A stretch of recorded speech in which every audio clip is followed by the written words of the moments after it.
Erev Shabbos. It's Dr. Zelenko. It's been a while since I spoke to you. I've been a little busy.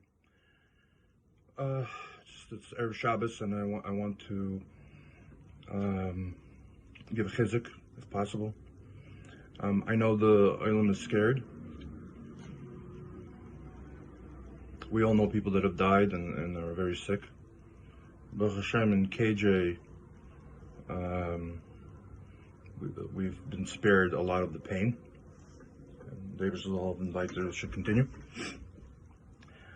You should know, you all know I had cancer, a very deadly cancer.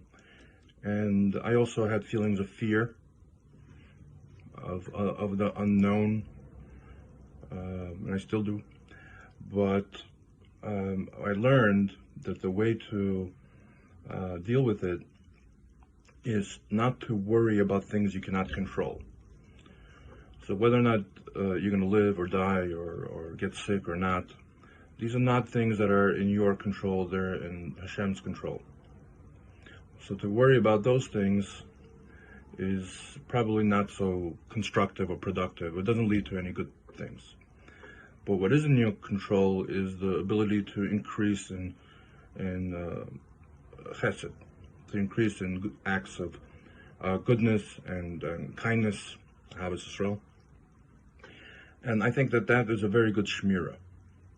And a piece of advice to anyone who's paralyzed by fear and worry, that you can use that as an opportunity to be Mesiach Das from the worry and build on your emunah to the Eibishter. And so this could be viewed as an opportunity to grow closer to Hashem. That's the way it must be viewed, actually. There's no other teretz. Now, regarding the updates about this Megefa, very good results are coming. The protocol that Hashem allowed me to see works. I've been in touch with multiple governments, the White House, I'm sure you know, and the head of the Israeli government, the Ministry of Health, and the governments of Russia and Ukraine called me. They're all interested in this approach. I know the LIJ health system, the entire health system, is beginning to incorporate this approach, and many, many others. So we're almost there. There's a lot of political issues involved in getting access to these medications, but Mirz Hashem, we'll just keep on fighting, and with tefillas, and it's going to make a very big difference.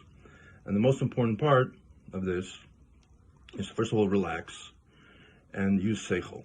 That if you're young and healthy, you'll be fine, usually. If you get shortness of breath, that's a different story, and you need to seek a doctor.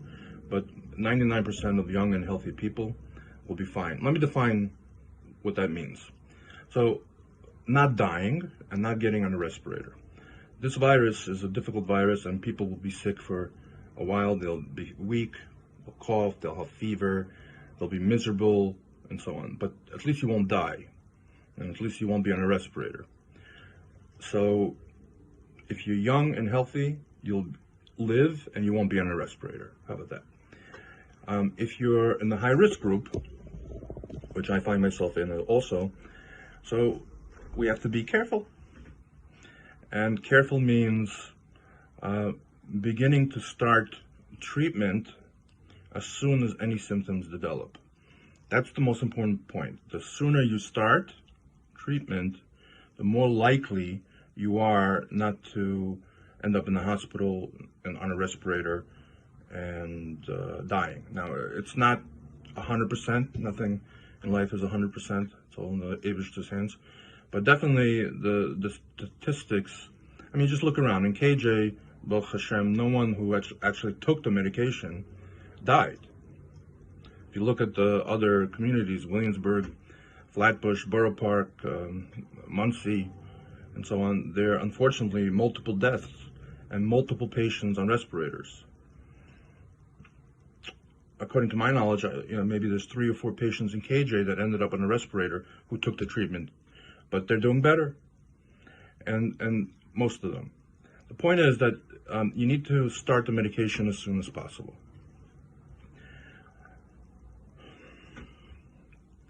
I give everyone a bracha that should have a beautiful Shabbos and Einik Shabbos and Yeshiva Das and Menuchas HaNefesh, and we will come out of this Mirz Hashem soon, and we'll be stronger and better, a better people, a better nation, better midas, more Ahavas Yisrael, more Ahavas Hashem,